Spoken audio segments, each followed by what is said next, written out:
ISO, the only thing it does is brightness. No other thing. Very useless thing. Only brightness that they control.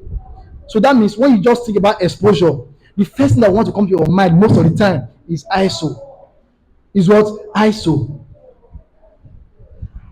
But you'll be very careful. That is why the need for us to actually expose the nuances in exposure triangle, so that you understand how to interrelate ISO, aperture, and shutter speed.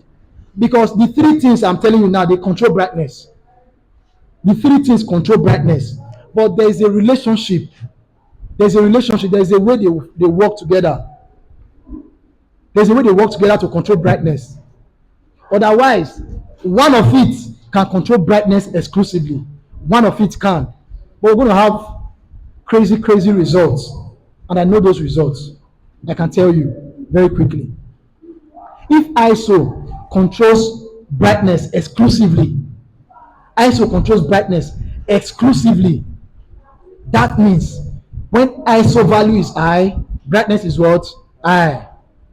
When ISO value is low, the brightness is what? Low. Let's not use the word brightness, so we can be more professional. Let's use the word what? Exposure. God bless you. So when ISO is high, the exposure is what? When ISO is low, the exposure is what? Good. Now, there are benchmarks to ISO values. ISO can start from as low as 50. ISO can start from as low as 50.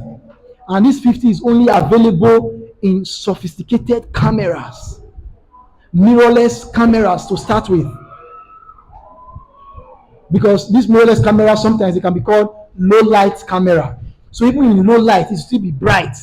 So it now gave that extra function for the ISO to be dropped again to compensate for exposure when it is getting too high.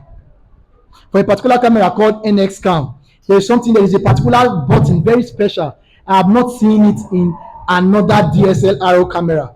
That feature is called ND filter. But we can buy ND filter for our camera lenses generally. It is called nitrogen density filter. Okay, that ND filter, it's also measured in stops. If something is too bright, and that is like the standard with which you should record that thing, ND filter can help you break the exposure by half or by quarter to still use the right setting for that moment and still get good looking video that is not overexposed. If that is too big for you, don't be disturbed, we'll get there. So if ISO is solely responsible for brightness, aperture, now we said it controls what? Depth of field and what? Brightness. So from discussing exposure, if I now ask you what is the function of ISO, what will you tell me? Controls what? Exposure. Good. I said it's only exposure. When I now ask you aperture, under exposure now, aperture, what does it control? The first thing you tell me will be exposure and right? Good. When I now ask you shutter speed, you now say exposure and the other thing.